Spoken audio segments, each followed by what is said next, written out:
Sangeeta, I think in our pre-discussion we talked about, first of all, your role itself is very interesting. I'd like to understand your role and how does that relate to mental health, and also what is your view on mental health in the workplace? Thank you, Parul. First coming to the role, as you just said. So my role at TCS is that I'm the global head for emotional health and mental health at TCS. And I also manage safety for one of our branches. So at TCS, safety and well-being and mental health and emotional health are all part of the different initiatives, and they all sort of converge into the holistic well-being umbrella. So that's how it is structured. And because of this, I have the opportunity to, I'm also a trained counselor. So I'm able to bring, that perspective to the work that I do now. And given COVID, the work has obviously really, really taken off. So we set up our mental health and emotional well-being function in the manner that it is now, which is TCS Cares 2 years ago. And before that, we always had an EAP service, but I think lots of organizations have EAP services. But, it is just like Nitin was just saying, a lot of people are not even aware that their organizations offer some of these facilities. And we decided to make it a focus area and talk a lot about it. So TCS Cares is pretty much something which, about my last dipstick survey showed that about 70% of our people are aware of TCS Cares and the services that it offers. So, so that is a really big one. Having said that, again, from what Nitin just spoke about, the number of people that use the services, it has grown substantially. In fact, in our quarterly report this time, our services Q&Q usage of counseling as well as self-help resources is about 35% Q&Q.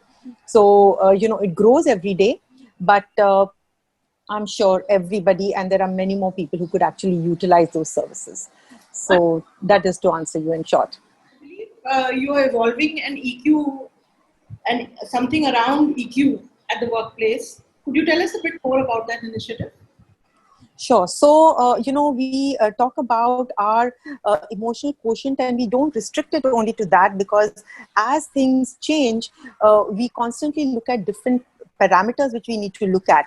So whether we're looking at raising our emotional quotient, whether it is about creating more sensitization, empathy within the organization, whether it is about being more aware about your own, state of being and others, we have lots of programs around all those, and there are lots of sensitization sessions, webinars, assessments which we promote, and people take those.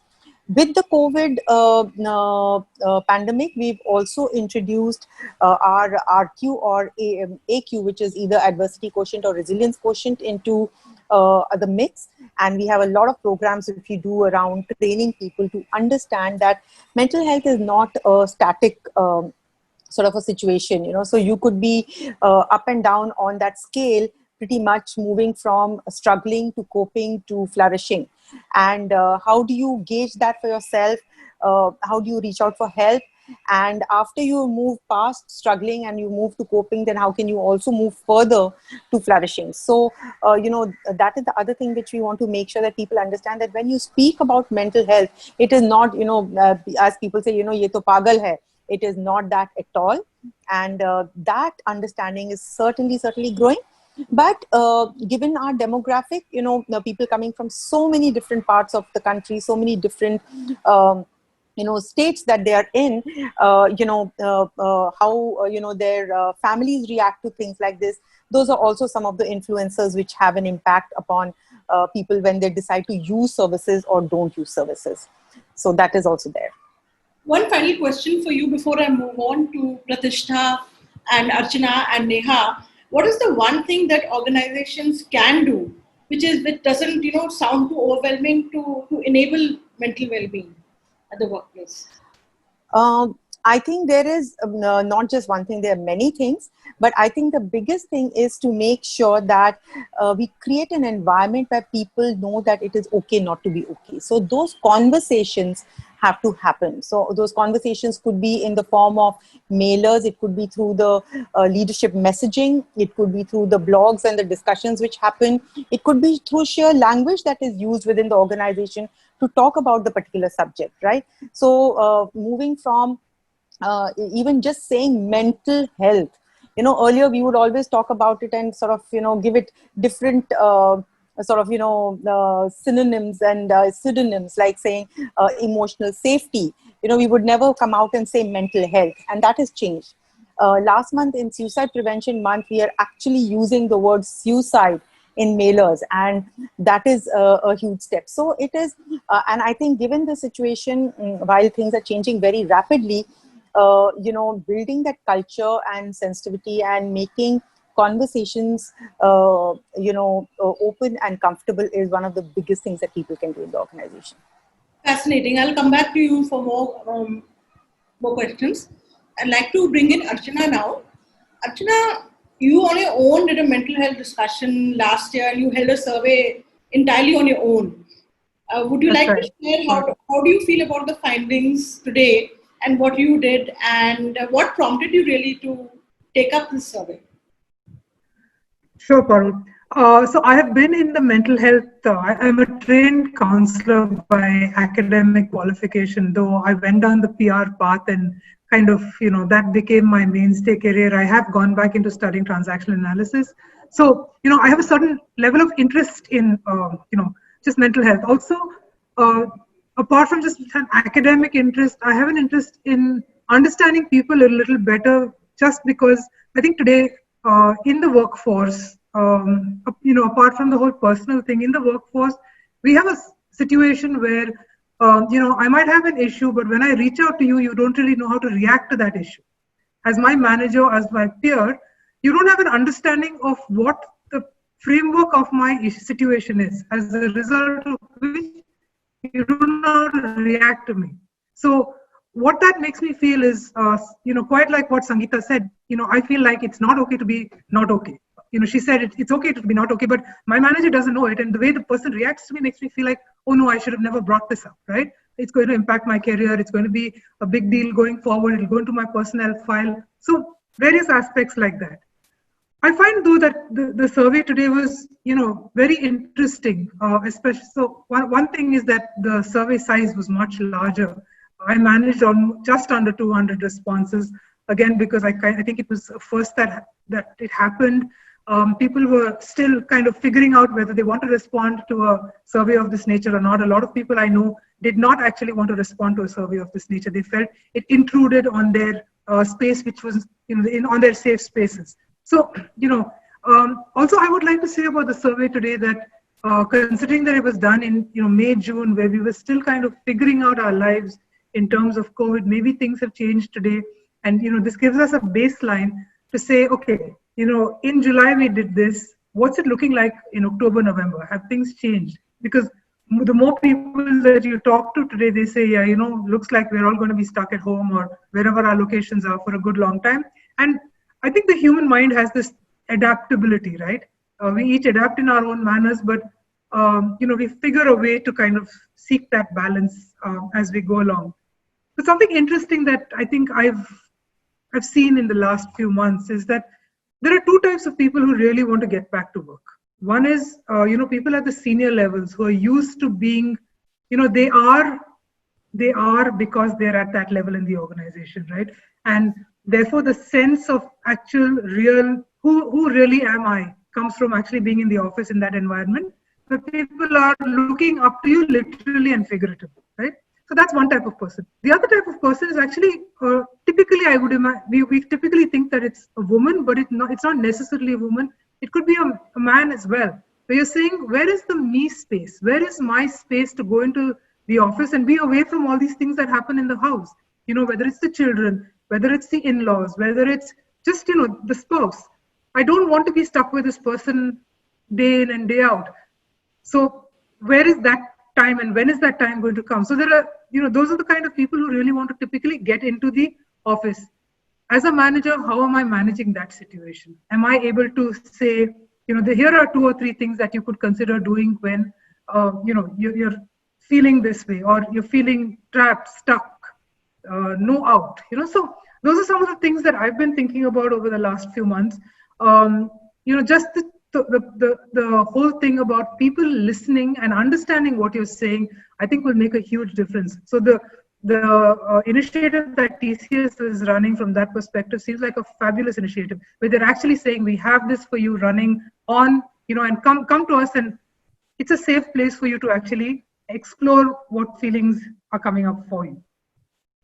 Thanks, Archana. That's extremely insightful. Your flagging of the kind of people who want to go back to office. That's, I think, very insightful for managers to know that. Right. Thank you for that. Moving on to Pratishtha. Welcome, Pratishtha. Would you like to, you've been through a bit of a challenging time in the last couple of weeks. Would you like to share your perspective? Did the survey resonate with what you've gone through and what you're feeling? Yeah. Thank you, Parul. Thank you again, PRCAI.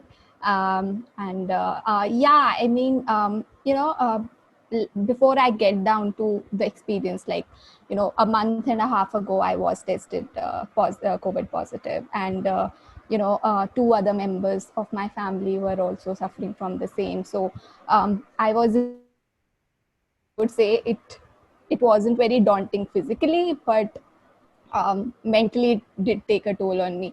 So and I mean, taking a step back, I think, and like others mentioned, Archana said there was a survey last year as well. We have known PR to be, PR is known to be a stressful profession. There have been surveys that have said that it's one of the stressful professions. I think a pandemic has only escalated all of that, anxiety, depression, burnout.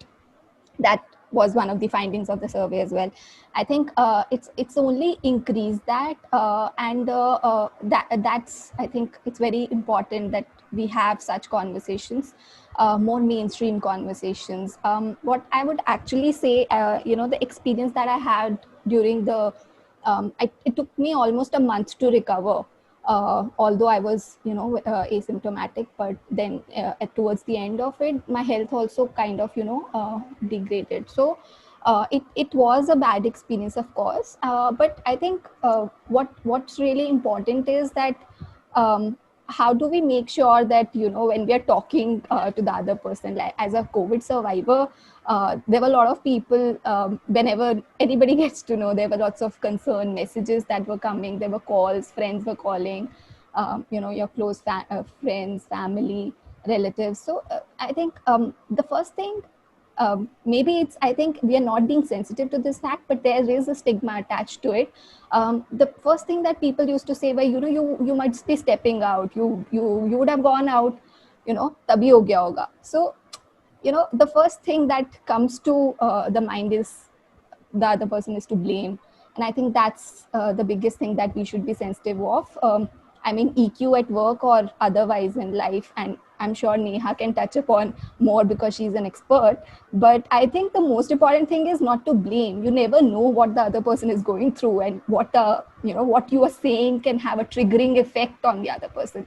I think that's what happened. So that's what is the main thing. Now my two of my close friends who are now tested COVID positive, they called me last week and they said the same thing. That friends and family are calling and they are saying tum bahar ja rahe hoge. Like, the blame is the first thing. So I think that bit is the stigma attached to it, and I think we saw it as one of the findings also at work. We still feel that whether we should be talking about the vulnerability that we are facing or not, it might impact my career. At times I might also think that I'm struggling.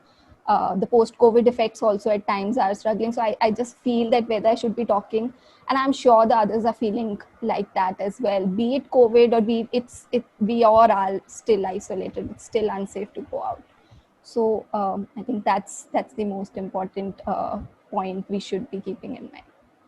Thank you, Pratishtha, for so open. I'll just add to Pratishtha, because I was also, as you're aware, down with COVID a couple of weeks back.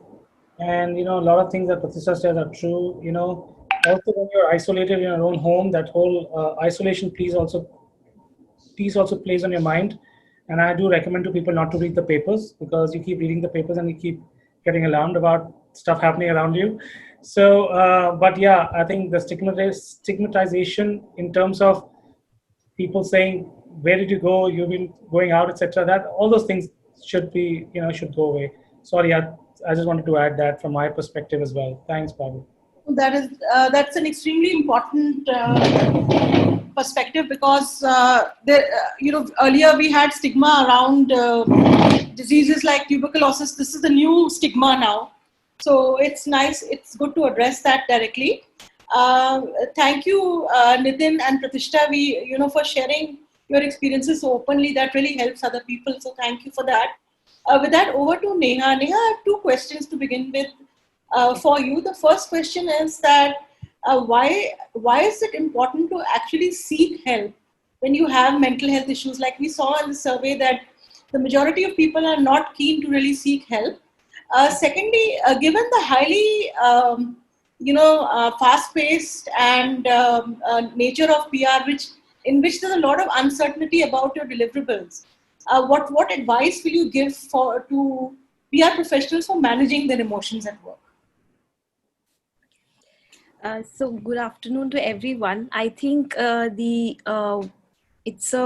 it is really great that a lot of people are working, first of all, in the sector of mental health, which was a kind of a neglected soul somewhere. But I think now it's come up. So it's great to see a lot of things happening around. At least a movement has started.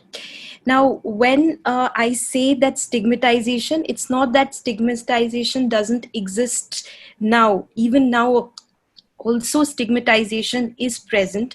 But one thing which I would like to say is that human beings and emotions are inseparable. They are not something which you can say they are two different things.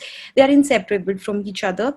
And if I go to the potency of the emotions, they are very, very important, which somewhere down the line, if I can give you the one understanding about it, that E always precedes I, and A always precedes E. What I mean by this is, in spite of how intelligent we are, the emotions can play a havoc in our life at at any given point of time.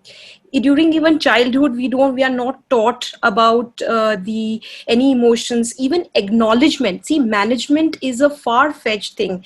I think acknowledging the emotion itself is a big problem. People find it to come and speak to a therapist. I say, I hats off to all the people who come to a therapist and show the confidence and conviction to to tell about their emotions and feelings, because it's very sad that when you keep bottling up inside the emotions, because we need to understand emotions. They give a piece of information about you. It's an information, just like an intelligence give you something information. Emotions give us information. It gives you a direction. It tells you your needs and wants. So if you keep bottling up and suppressing it down, I think somewhere down the line, that's really hampers the person's in all the aspects, even the performance, even in your decision making also aspect. So that's what's so important. Why? And also, beyond emotional intelligence is the adversity quotient, which has come new thing, which is much higher than this, because in the pandemic and everything, we are really struggling with the uncertainty factor. But it's a what I'll say, it's a kind of belief system, what we talk about, that, becoming more tolerant towards the uncertainties of life. So I think pandemic will teach us how to be more tolerant towards the uncertainties of life, because life is uncertain and we have to accept that uncertainty in life. So this is something. And as far as the people resistance are concerned, the resistance can go away as soon as the person acknowledges one's emotions and feelings, that yes, it is affecting me, it is taking a toll on my life. So that will help them to break through this resistance which we find in mental health. Thank you, Neha. I think two very important messages from you, that as communicators, we should listen to what our emotions are communicating to us about our needs and wants. And secondly, accepting the uncertainty of life So these are two very important lessons that we've learned from you. We're going to very soon quickly break for questions, and we're going to come back, keep coming back to all the panelists for the different views. So Anup would like to play a very short film on mental health before we take up questions. Anup?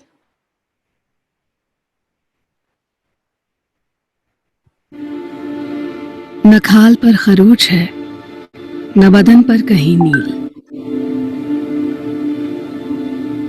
न मलहम की दरकार करता कोई जाहिर सा जख्म।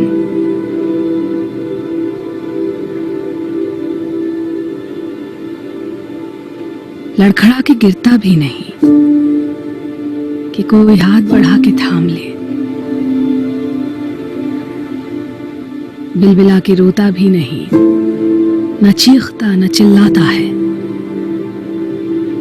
खामोश सा है ये दर्द, बस तबे पांव चला आता है। महफिलों में खुद को तन्हा पाता है, जिगरियों से मिलने से भी कतराता है, ना कह कहे लगाता न नजरें मिलाता, बेजुबान दर्द बस खुद को खुद ही सहता चला जाता है।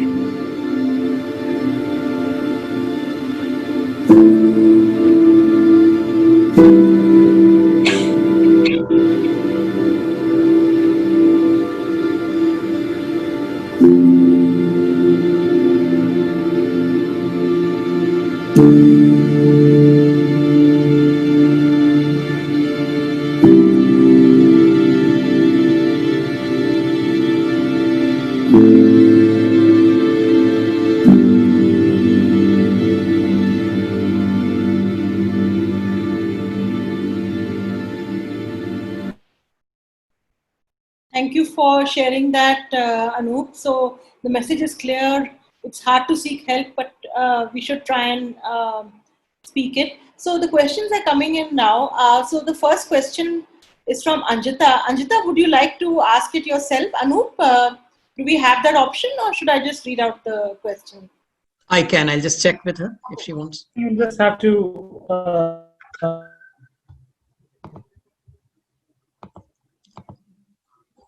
Who was the panelist wanted? Abhishek Shankar.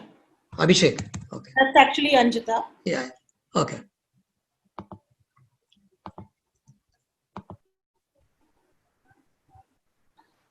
So Anjita, would you like to ask the question yourself of Neha? I know we can just ask the question. We'll just be. All right. All right. Fine. So Anup. Okay, I think we'll just ask the questions on our own. Anup, would you like to ask it, or should I? Shall you go ahead, Okay. please? Okay, the question is from Anjita. Her question is for Neha, and perhaps even Sangeeta can contribute. She says, will months of isolation and lack of physical activity have a mental health implication for her 2.5-year-old toddler? Because she has noticed that he has become extremely irritable in lockdown. Please advise. So the child has become irritable, right? Yes, that is what she's saying. The age of the child is 2 years, right? 2.5 years. Yes. 2.5 years. Okay. So I think the first thing is for the children who is 2.5 years old, what I can understand is expressing the emotions will be kind of difficulty. So what they do is through their certain behavioral patterns, they try to express their needs and wants and express their emotions. So I think the most important thing is that I think engaging the children, which is again I think a important task out here during, because and also parents can role model, like if you're doing some bit of exercise with the child, so that can really help the children. And your irritability can be, I think the child is understand what the irritability is about. Is the irritability about the child is feeling bored, or there is something what is the underlying emotion of the child, where when the child is becoming irritable. Most of the children during the pandemic have either started become so bored they can't go out, the life has got so restricted, inside, can't go to school, can't go to play school, nothing, so cannot meet friends. So what we need to understand is that we need to engage the children in a playful manner, and we have to model them somehow, because 2.5 years is a very small age, and where the child will definitely find difficulty to express the emotions. Thank you, Neha. I'd also like to rope in Sangeeta for this question. And if that's not been answered, you can ask another question. Yeah. Sure. Thank you, Parul, and thank you, Neha. You know what Neha said is absolutely right. And what I'd like to add, and this might not go down very well with a lot of parents because it is not politically correct, but the fact is that I think when we see that our children are irritable, first introspection will have to be on what is our energy field, and how are we doing, because children are very sensitive and they pick up our energy field very quickly without us even knowing that. And it is quite likely that if you are stressed, if the atmosphere in the house is a little stressed, then the child will also pick it up. So first, while of course you focus on your little baby, very important, but focus on yourself also, because that will go a long way in helping not only the baby but the entire house become the energy of the house will change, and that is something. So Parul, I just wanted to add over here, while this is not a question which has been asked, but what I have seen is that a lot of I think goes without saying that women are definitely more the impact of work from home on women is much higher, as we have seen, because the added responsibilities of home, children is because of traditional reasons has definitely fallen more on them. So while men may be trying to contribute, but the final responsibility still lies with them, and that is making a big creating a lot of stressors on the women. So there are various kinds of different sessions which are required for women to actually think about this, and first step will be to sort of de-stress yourself, and then also work on your child. I think great advice there, role play and de-stress yourself. I'm going to go on to the next question from Priya Pogavkar. She says, this is actually can be open to Nitin and Archana and Deepa as well. While the survey says that there are increased workloads due to which employees are going through stress, some companies have curtailed the role of people, and though they are not sacked, they are sitting idle and frustrated at home. How do we address this issue? Perhaps Nitin would like to take that first. Yeah, I think that's a question. It's a good question. Agencies have their own. Each agency has managed the pandemic in different ways, and while there could be people who need to be more engaged, I think the firms can actually give them, if they are part of agencies, for example, they can involve them in different kinds of work. It could be some COVID-related social issues. It could be new business campaigns. It could be various things which they could help in. So unfortunately, a lot of firms may have had to resort to either, in the initial period at least, and I know the survey was done kind of May, June timeframe, may have resorted to kind of, reduced hours or pay cuts or something. But this is something that what people can do. And I actually think if you can engage on an activity or a hobby, that'll be great. But I think that'll be best answered by probably Neha or Sangeeta. Thanks, Nitin. Archana, do you have a perspective on this? Actually, I do, Parul. What I'd like to say is that the upside of this really is that, a lot of people have faced job losses, and, under these circumstances, some of these folks have less work, but they've not faced a job loss. So, there's an upside of it where you still have your job. At this time, it's probably a good time to look at reskilling, upskilling. There are lots of courses available online to kind of get yourself together. At the end of the day, while the organization has some role in managing your life and ensuring that you live a certain type of life, I think as individuals, as humans, it's also incumbent upon us to manage our own lives. And therefore, like Nitin suggested, a hobby or a pastime that you might look at, it's a great time to look at upskilling. I know people who have actually started doing PhDs at a time like this, people who have actually started, studying alternate potential career paths. So this really could come as a time when you're supported by the organization part and you support yourself as well. It's important that we're able to find our internal source to be able to step up and manage our lives as well at a point like this. Thank you. Thank you, Archana. Would Deepa, do you have a point of view? I mean, not from a survey point of view, but just as a corporate professional, what is your opinion on this?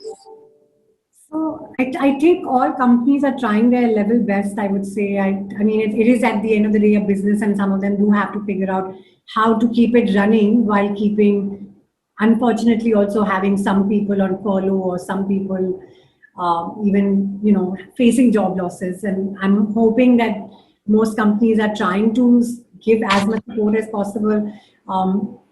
And to give an example, like say from my firm, we've started initiating things like we realized that parents who are having a particularly difficult time, and we started saying that, even though 9 is usually our starting time, we make sure that people who are parents are allowed to say no to any meetings till about 10:30, because we know the mornings for them are that much more stressful. Similarly, for everyone across the board, we've allowed them to start choosing days where they say it's a meeting-free day. Because otherwise all they're doing is like they're spending 12 hours a day staring at our computer screens. So there are different ways that we're trying to make that EQ quotient and answer these kind of problems. We've also started sort of these online, I don't know what to call them, but like Zoom and HIT classes for whoever's interested, because we realize exercise is a great way to get those endorphins moving. And we're celebrating a huge 1 week long mental health sort of, I don't know what to call it, but where people are allowed, sort of share their stories, both in terms of what they've gone through, but also for people who are supporting other people who are going through something. And I think all of these things together definitely help and are different ways that we can help our own colleagues. Thank you, Deepa. Before I go on to the next question, I'd just like to share the poll that Anup has been running. We asked the question of our participants that would you like your workplace to offer counseling support at work and mental health days and leave? So, of course, a whopping 94% have said yes. So I think that's a very clear indicator about, how people definitely do want support and help for their mental health management at work. So I'll just go on to the next question. So this is actually for the entire panel, so we can decide who would like to go first. It says, how do you think PR can change internally as a sector to understand and incorporate the changes globally? It's an anonymous question. So it says that the expectancy to deliver still exists and the pressure to perform. There has to be some kind of acceptance that this is not a normal year and we are in the midst of a global pandemic. So I think what the person is trying to say is that the deliverables, I suspect talking especially about the media deliverables, have not changed, and there is not much acceptance of the fact that this is a normal year, and that of course creates its own stress. So who'd like to take that tough question first? So Parul, I'm happy to go first in this one. I think there are a couple of things here, right? So I think first let's recognize we're in a profession that will remain slightly high stress, right? There is an expectation to deliver. There is expectation to do better for your client. So that pressure will remain. We are in a consulting environment, so let's first understand that's, we've chosen a profession that will remain there, right? Whether you're in-house, in my view, whether you're in-house or you're in an agency, doesn't matter. I think, but what we can do as an industry is that's what's important. If we all come together, both consultancies and clients, right?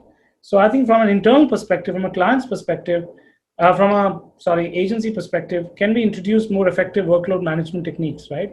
So workload seems to be a single most cause of stress. So if workload causes people to work beyond office hours, how can we manage as consultancies to uniformly distribute that workload and take on assignments according to the capacity of people, right? So that's one.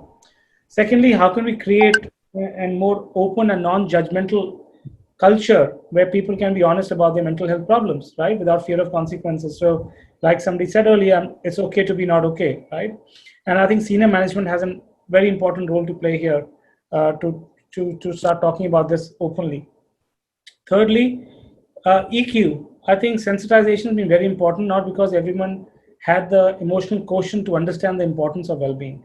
And EQ has gained, a lot of importance in recent years, with experts saying that it is as important as IQ, right? So, while somebody may be the smartest person in the room, but if the EQ is not good enough, then it doesn't work. Most mental health issues, unless severe, can be handled with a lot of kindness and empathy. And finally, if you go outside this industry to look at client side, I think our industry also needs to reach a consensus on the importance of work-life balance. So while one agency might put its foot down and introduce steps to ensure that the employees are not overworked, but clients too need to understand and respect those initiatives. So a client may decide to actually leave the agency and go for another one, which is ready to meet their needs, right? So I think it needs that consensus between clients and agencies to make that happen. I'm going to stop here. So I think those 4 points, very important. I think those are really extremely important points. And I think what's struck me from what you said is that the leadership has to show the way and give them the tools to manage it better. They require to have the tools. So from that, I'm going to bring in Pratishtha and Sangeeta after that. Pratishtha, did this question resonate with you a lot? Has it been a normal, are the expectations not that the deliverables should be same as usual? Yeah, I think, Parul, there is, like Nitin rightly mentioned, we have heard so much about IQ, and I think when we think about IQ and, individuals who have higher IQ, we can take many names, and we can recognize so many people, but with people with higher EQs is something, which is very unheard of. We haven't heard of people or leaders who have higher EQ. So I think its sensitization is very important, and I think EQ, and again, I mean, having faced such situations, I'm now reading up more about this. There are those little things I think that really matter when working towards EQ. Things like empathy. The word is very simple. It sounds very simple, but I think it's very difficult to implement that. So empathy is lots of times we are not adapted or trained enough to empathize with the other individual. Listening at times, listening to the other person, being sensitive. How do we make sure what the other person is saying is also that part. And I think with the pandemic, it makes even more sense. How do we make sure that we are being kind? And being kind doesn't mean that you don't have to perform the role of a leader or a manager or a mentor. I mean, how do we make sure we are being kind to not only others, but also to ourselves? I think we are very hard on ourselves at times. Those things are really important. So I think it's very important. How do we make sure that, we are sensitized? When I was starting up in PR, I knew what I was signing up for. And I mean, how much do I love it? It is stressful, which is, that's what we have signed up for. But then how do we make sure that, I am comfortable enough to talk to my manager about the issues that I'm facing? And today, now that, there are juniors, I would also, want to create a space where my juniors will walk up to me or, pick up the phone on me and be comfortable talking about, this is what we are facing. So it's just about having those little things like empathy, listening to each other, and most importantly, I think being kind to each other. Specific and to ourselves. That's the most important thing, and then rest can take, can follow. If we are doing that, we know that this is how we have to manage the work as well as our emotions. Thank you, Pratishtha. I think that's really, really candidly and clearly put. Thank you for honestly sharing your opinion. I'd like to take the question over now to Sangeeta, Neha, and then Archana as well. Nitin talked about the tools that you can give to professionals, and Pratishtha actually very clearly laid out what needs to be done. So, beginning with Sangeeta, how do we start rolling out these tools and support to to our professionals and colleagues? So, Parul, so, I think one of the things that I'm hearing is that we are all talking about how this needs to flow from leadership. And while that is true, I think, what Archana said also is something which, is important to think about, that ultimately, while we want other people to definitely help out, and, the ecosystem is very important, but we also need to introspect about what are we doing, what are the choices we are making. And that is one big part of whatever we decide and how fulfilling our life is. Coming back to leadership, very important, because in fact at TCS we've had this conversation about what is the role of leadership and what are leaders doing and how stressed are they, because we tend to forget that they are human too, and that they are facing their own very unique challenges, which is pressures from the customers, from the clients, looking after their teams, having to deliver on things on which they have no control at all. And this is over an extended period of time. So one is that I think it is important for organizations to at leadership levels to begin to have those conversations, to say that as a leader you are human too. And other part is this is a good time to help people and leaders to understand the value of vulnerable leadership, because the minute you are able to be that, then you're not sitting in an ivory tower, and you are able to actually at times like this be together with everybody and sort problems together with everybody, rather than acting from a space of being the stalwart, being the father figure, mother figure, or also from a state of insecurity and fear that if I'm seen to be weak or not know, then where do I stand, and nobody's going to take me seriously. So that is one part which these are conversations which we are actually started having at TCS, and that is definitely very important. The second, as I said, is the conversation that we have with ourselves, and that conversation is something which I think COVID has in a certain sense given us the permission to have those conversations more freely with ourselves, because now either we've been literally pushed to that, or we have the space to do that. So it is very important to do that, to sort of think about what is important to us. Are we willing to take certain decisions which may lead us to really a different path, which will probably be most beautiful for us. So, I'll give you my own example. So just like we're talking to all the people from PR, I have a background in corporate communications. And at a certain time in my life, I chose to move out of that work, even though I still love it. And, using my, writing skills or creative skills lends a lot to the work that I do even now. But I chose to move to another path because I really thought about it, and that's what I wanted to do. So while there are many limiting factors around that, but it is a good time for all of us to also talk to ourselves. Talk to ourselves, I think it's really important. And thank you, Sangeeta, for sharing very specific advice on how to go about handling yourself at work. A lot of this is about negotiating relationships at work, something which I'd like to throw this to Neha. Neha, do you think culturally we are not, inclined, not that great at negotiating with authority, and that causes its own stress in the workplace? Actually, I'll continue from what Sangeeta had mentioned about the self part of it. Very interesting. Actually, I think when we talk about the emotional integrity, I think, or the self integrity, and we can achieve this emotional integrity when the lesser the gap between what we think, the imaginary thoughts that we have, and the reality, the better we are emotionally and self integrated. So when you were speaking about the leaders and everything, so what's very important is your own self integrity is very important, or your emotional integrity is important to handle the any employee in your organization, because if you are very self-integrated and very emotionally well integrated, you will be able to empathize better with your employees at the workplace. Because what happens is that when we are not well integrated within ourselves, we find it very difficult to even empathize, to motivate, and to get many things. To even when the person comes to you, that person is looking out for some sort of an emotional solace.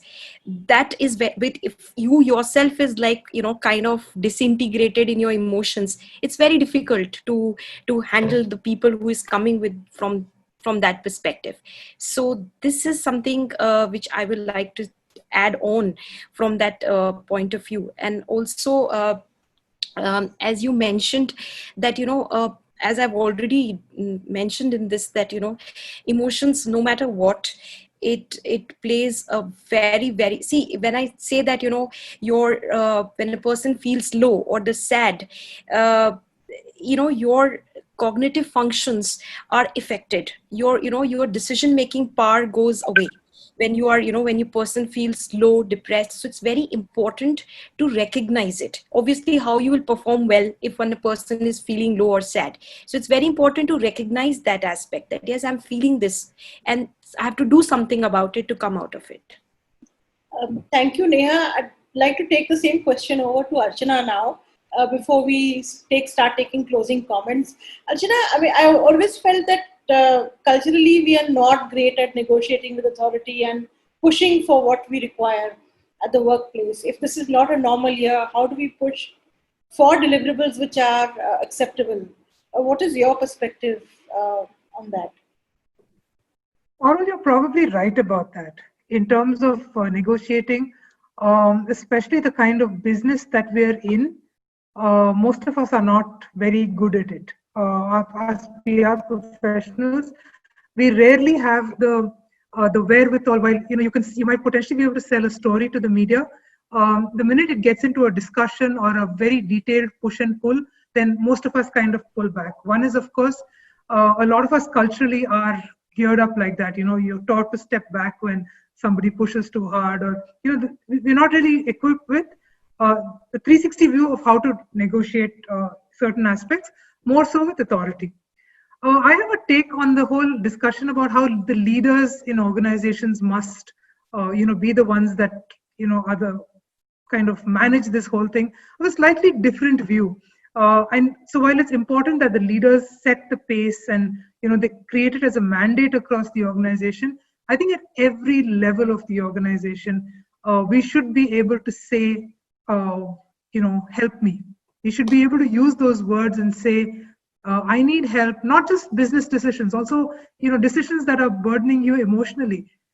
If I have the confidence to reach out, to my manager and say, help me with a business decision, help me with something that's going on in my home that I'm not able to negotiate and is impacting me, I think this whole negotiation thing will kind of come in a little more easier, because there'll be relationships that are built on trust.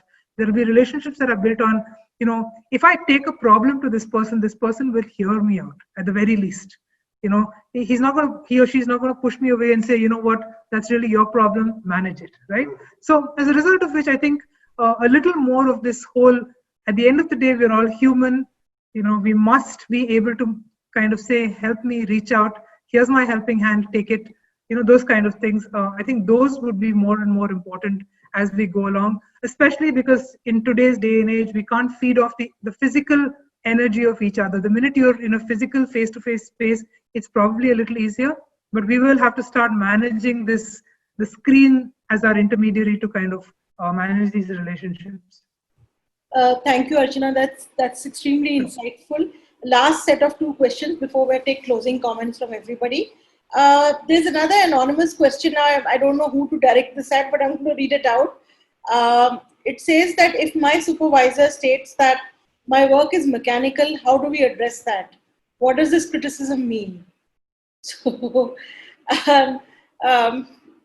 would like to take that? Maybe Nitin or Sangeeta? Sorry to put you on the mat. So you said my work is mechanical. Mechanical. And then what? How do we address that? What does this criticism mean? I think the best way to answer it is to say, Mr. Supervisor, please give me some more interesting work then. So, if you think it's mechanical, and two, I think mechanical, even if it's mechanical, I think some of the mechanical work is most important in a PR industry, right? So let's not kind of just say that it's just because the work seems to be monotonous or mechanical, it's not good work. Good reporting, for example, is more important than anything else in some accounts, So let's not, so those two things one could say. Okay. Thank you, Nitin. Sangeeta, I'm going to throw the next question at you. From Nikhil, says that how can it be sure that colleagues are being transparent about their mental well-being? My added question to that would be is that we just, I guess, need to listen, but we don't really need to assess whether they're being truthful or not. Right.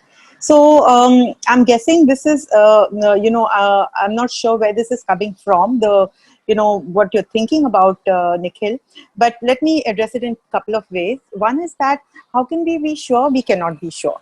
And, so even at TCS, when we started to do a lot of awareness, we would talk about how you can look for signs in other people to be able to identify that they're going through something so that you can help them. But the honest truth is that many times people are very good at masking their emotions and you will not be able to see certain signs.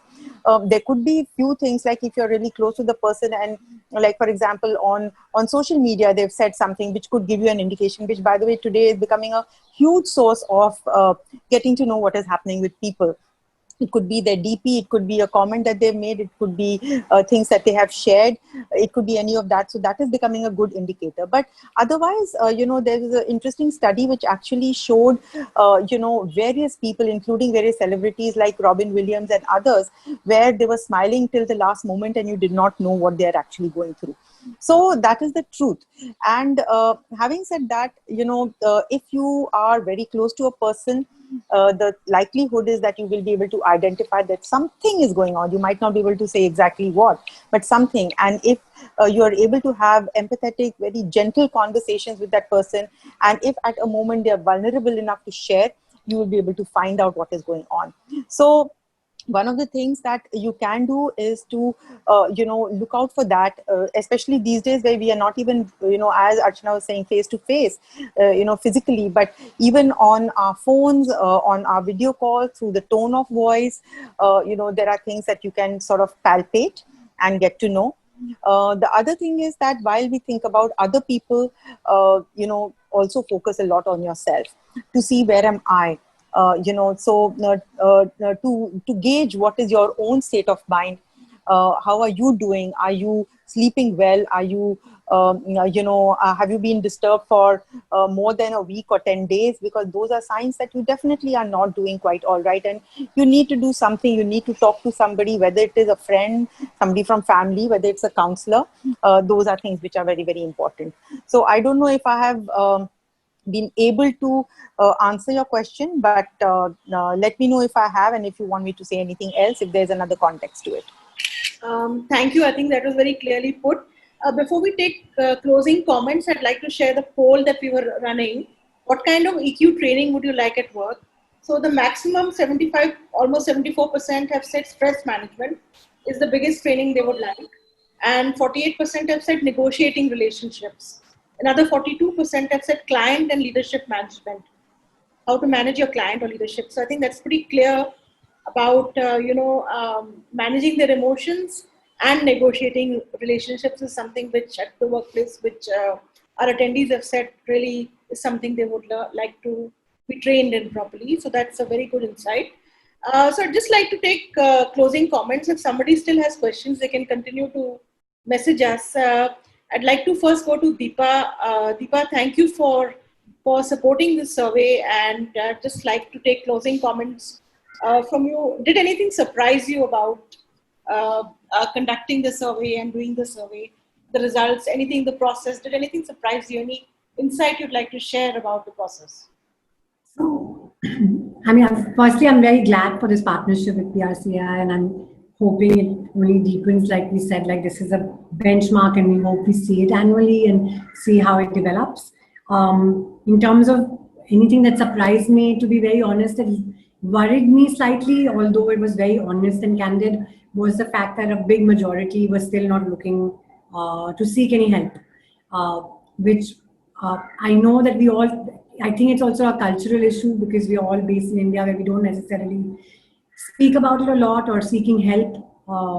But that, what worried me about it, because in my impression, I felt like most PR professionals are fairly well exposed. You know, people who I thought, because they're communication professionals, would also be seeking out or more open to seeking out some of that help. So that was a bit of a worrying factor for me, if anything. Hi, Parul, this is Saurav. Yes, please go ahead, Saurav. Hi, everybody.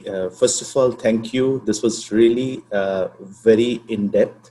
I would say in-depth in the sense, obviously there's no limit to going detailed into it, but definitely this is very helpful, the discussion. Now, off late I've been noticing, and there's this growing trend, especially since this is a lot of people here are communication professionals out here. And we tend to deal with a certain set of stakeholders, that's the media. I have been seeing a lot of media professionals reacting extremely harshly to PR people off late, and they are doing that publicly. It's a shaming exercise that's happening on social media platform. Now, since so many of us communication professionals are here, and many, I'm sure, who are attending would be also part of the session who have migrated from the media side to the PR or the comms side. So my question to the panel, anyone can take it up. How do you recommend the young professionals, PR professionals, to address this? And where should they stop being nice and take a stand and say enough is enough? Especially since I have spent a little time in this profession, few decades and more. So I feel that some people do take comms people or PR people for granted. I'll stop here. I'll pass it on to Nitin and everybody, all those who are here would like to take this question on. Thank you, Saurav. Over to Nitin, and I also like Pratishtha to answer this, because I'm sure she faces this a lot. Saurav, I'll just say two things. One is, I think that change is happening slowly. I think, PR firms and professionals are not taking or I'm not saying giving back, but probably not being as rude as, not taking rudeness anymore. That's one. I think some people are pushing back. You're right. That the whole piece still exists. And I just feel, it's a symbiotic relationship between media and PR professionals. And that symbiotic relationship can only flourish if both sides, respect each other's work. And while you've seen a lot of negativity or some people calling out PR firms or even individuals in some cases on Twitter, at the same time, recently I've also seen some journalists also talking about the value that PR firms are giving. So that dialogue has started happening slowly, and I think we'll somewhere hopefully reach a middle ground where we all exist in peace. Pratishtha, over to you. You're probably more in the firing line than anybody else. Yeah, Nitin, thank you. And I think, what you said holds ground. I mean, right, it used to be a trend a lot. It is decreasing, but I think still there's a long way to go. And sort of to your question, I mean, while I think it's the same point, it's about being kind.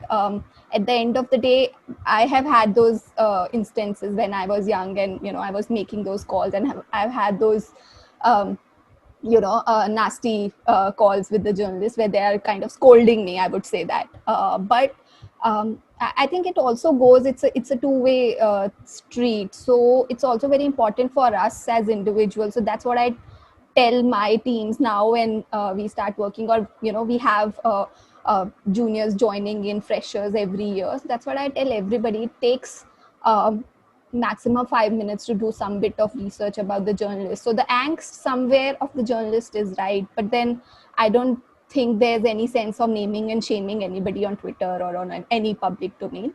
And that's what we should be keeping in mind. We need to be even more kind. I think in the current scenario when everybody is remotely working, there could be such instances. So it makes, trainings and all are very difficult these days. We can do that, but I think it's slowly changing, and it still needs to change with the younger journalists, and now them reaching even more editor stage. I think it's kind of getting okay. But I think it's more than that. At the end of the day, as a PR professional, that's what I have taken, that strong ground, that I'm doing my job. I won't irritate you with calls, but then I'm also doing my job, and I'm sure, I have to find a common ground where my client is also happy and where the journalist is also able to get a good story. So somewhere it's about making sure that we are taking that middle ground, not irritating anybody, and also being kind to them. That's fair. Parul, one second. Since this is a PRCI forum, the reason I'm raising it is probably, if you, sorry, at the cost of almost looking like it's a hijack. Pardon. You see, I see Editors Guild coming up with various, things which they don't like. They put up a release, send an announcement. This is difficult time where everybody is going through stress, individually, organization-wise, and all around, right? So probably it won't be very unfair for PRCI to kind of take an appeal out to the media fraternity, to be a little more humane, probably. Just parking it here and leaving it there. Thanks, Saurabh. Thanks for the suggestion, and we've done that already. So, and unfortunately, the media fraternity itself has 2-3 different associations and divisions. Mm-hmm.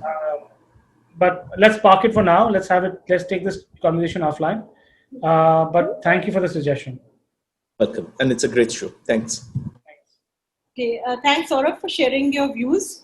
I'd like to carry on with the closing comments. I'd like to come to Sangeeta, and also, as part of your concluding comments, also ask you a question that somebody has asked, that what kind of activities can one do for promoting mental health awareness which are a little light, which do not come across as, like, okay, now this big mental health awareness is on.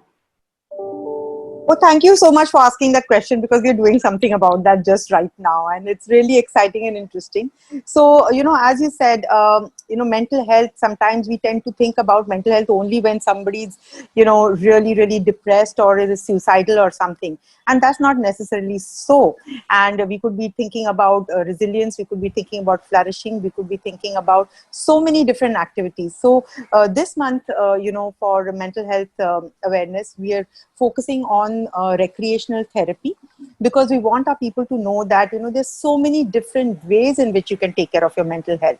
So whether it is animal assisted therapy and having a pet, or whether it is gardening, or it is art therapy, dance therapy, music, there's so many things in which you can immerse yourself, and they're used in therapy as well. So definitely there are many light ways of seeking help and helping yourself to be, happy, healthy, immersed in something that you really like. In fact, we have somebody who's, going to talk about clown therapy, and how, clown therapy is used, for helping children or helping people who are stuck in hospital for a very long time. So, one can look for different ways. It is, you have to open your heart and allow some of these things to immerse yourself into, and it will go a long way. So the only therapy is a counselor is not necessarily so, even though I'm a counselor myself, and I know so is Neha and probably Archana as well. But there's so many different things, and in fact we as therapists are exploring so many different ways as well. Another one which is really fantastic, and which I think I hear more and more, doctors, psychiatrists, therapists, everybody talk about, is yoga. And yoga is literally miraculous. And, in fact, at TCS, we now actually have a yoga practice, and we have people internally who are yoga practitioners who teach yoga internally. And, so if you're going through anything, pranayam, yoga, art. Okay, I think Sangeeta has paused for a bit. I'll carry that question was from Kapil Vasaikar. I think In the workplace, we have so many different aspects and so many different segments to address, whether it is our women who we know are very stressed, and in fact our results, our data is showing that while women are showing higher level of risk, their utilization of resources is much lower, their utilization of emotional well-being leave is much lower, maybe because they feel that what's the point of taking this leave because I'm still at home and I'm never going to actually use that leave. So, different segments from leadership to the person who's just joined the organization. It takes a lot of, different ways of looking at each problem in a unique way and as a problem for the entire organization. Empathy, kindness, some of these things of being able to see the other person's point of view, whether it is from the top to down or from below to up, is something that we really want to foster and help people to hold and develop resilience and hopefully tide over this time and be able to look back on it with some sort of relief and maybe even satisfaction. Thank you. So I've been told by Anoop that we have to close in the next 1 minute. So I'd just quickly like to ask Archana and Neha to share a quick comment on what we can take away from this discussion. What's the one thing? Archana first and then Neha. Sure. So I have two very quick things that I want to say. One is that I'm really, really happy that these conversations are happening. It's kind of picked up steam in the last few months, and I believe this is a great place to do it, and it should be done more often. The other thing is that there's an excessive focus on the requirements of women. I think somewhere in the mix, the requirements or needs of the men kind of get left behind. That is something that we must also address, because a lot of men just end up having to live up to their stereotypes, and that's because there's so much focus on the requirement of a woman. So those are the two things I want to say, and thank you for having me as part of this panel. Thank you, Neha. I'm going to give the last word to you. Okay, so I can only have these words that give importance to your emotions, because they will keep your intelligence also intact in every which way, and also try your level best not to deny your emotions at any given point of time, because they give you an information about yourself and they tell you what your needs and wants are. And a thing which is which I can say about stigma and all is that any change in the world comes with a resistance. Without resistance, no change happens. So resistance will be there, but in spite of all the resistance, we would change, and we are evolving, which is it's a great thing. And the most important point is about whether it's men or women.